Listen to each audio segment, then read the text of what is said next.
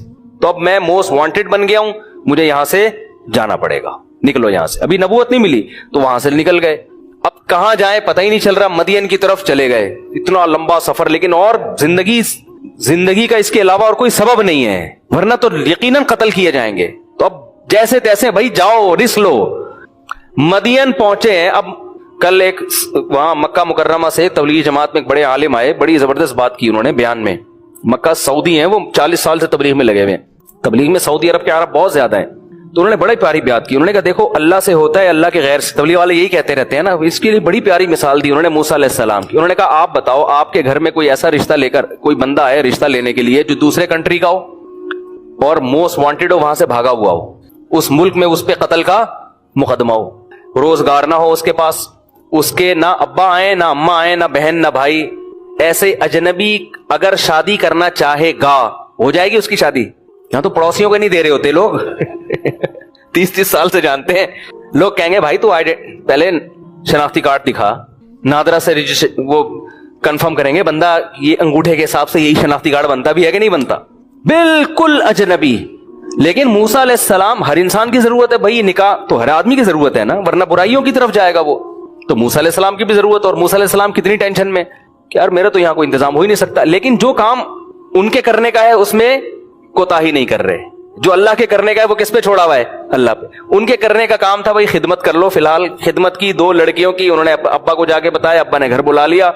ایسا انتظام ہوا ہے کہ کہہ رہے ہیں ان 2 بیٹیوں میں سے جس سے چاہتے ہو آپ کا نکاح کرتا ہوں میں.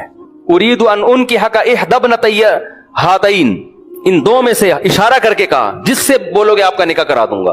تو یہ صاف اس بات کی علامت ہے کہ اللہ کچھ کرنے میں گراؤنڈ ریئلٹی کا محتاج نہیں ہے, زمینی اسباب کا محتاج نہیں ہے. جہاں اللہ آرڈر دے رہا ہے تو وہاں آپ کو وہ کام کرنا پڑے گا. اس میں آپ یہ نہ دیکھو کہ 3 بچے ہیں تو چوتھا ہو گیا تو کہاں سے کھائے گا, تو 5واں ہو گیا. یہ اللہ کا حکم ہے بھائی, اللہ پہ توکل کرو.